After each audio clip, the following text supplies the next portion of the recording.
The government of the United States is about to reopen in full after 35 days. President Trump agreed today to end the partial shutdown for now on Democratic terms, and Congress quickly moved to make it happen. Proud to announce today that we have reached a deal to end the shutdown and reopen the federal government. Presidential confirmation came in the White House Rose Garden, with his own cabinet members and staffers looking on. This is an opportunity for all parties to work together for the benefit of our whole beautiful, wonderful nation. If we make a fair deal, the American people will be proud of their government for proving that we can put country before party. Under the compromise, government operations are funded through February 15th, and federal workers get back pay. Congress will negotiate on border security, but there is no funding so far for the border wall that Mr. Trump has demanded.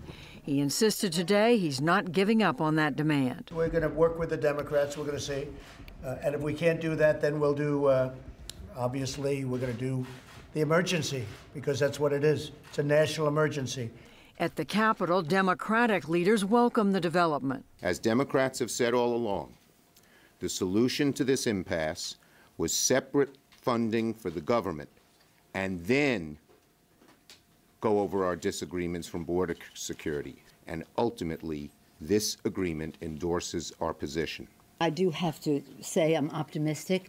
I see every challenge or every crisis as an opportunity, and hopefully that will make everybody come together in a way that is unifying for our country. All this came on a day when commercial flight disruptions added to pressure to end the shutdown. There were delays up to 90 minutes at New York's LaGuardia Airport, at Newark, New Jersey, and in Philadelphia. Officials blamed a spike in air traffic controllers not showing up for work in Washington and in Jacksonville, Florida, both major hubs for flight control.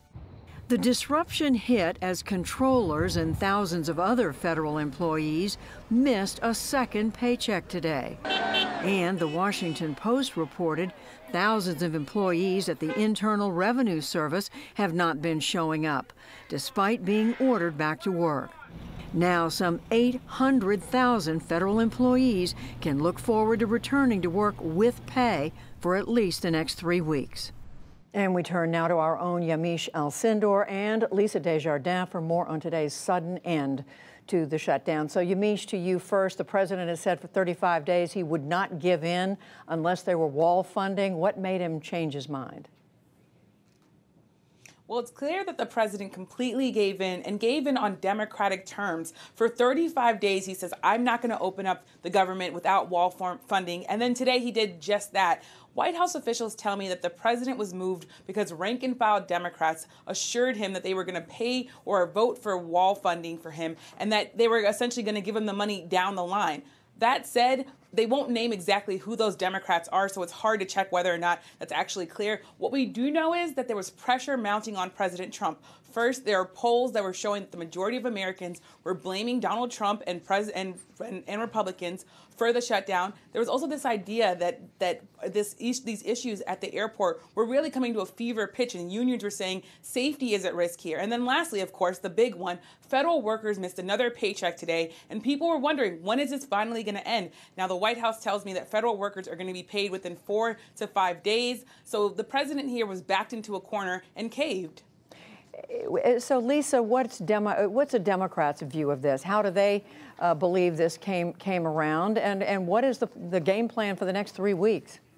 Democrats say they were incredibly unified, even though they had some disagreements over a strategy within their conference and caucuses. Nancy Pelosi and Chuck Schumer said they managed to keep all the Democrats together at this toe-the-line strategy that they had. In addition, here's what's going to happen next. We've talked about this border security task force. It's a conference committee that we've already known 7 senators have been named to that group. They have until February 15th to try and work out a deal. Interesting, those 7 senators, none of them represent a southern border state. We will see if there are any who represent a southern border state when the House names its members, Republicans and Democrats, to try and work out a deal. One other thing, House Speaker Pelosi's office sent out a note saying what they think happened here, and they wrote specifically, the Speaker kept the president off balance by insisting that the State of the Union be held after the shutdown was over.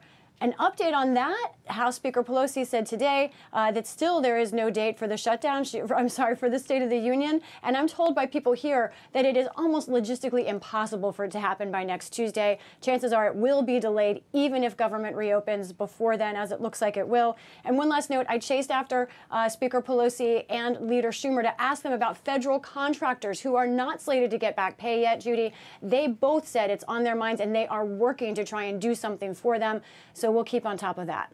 Now, Yamiche, back to you. You said the president is counting on getting Democratic support for border wall money, but what happens if he doesn't get that? What are you hearing at the White House, and do they think this affects their relationship with the other party going forward?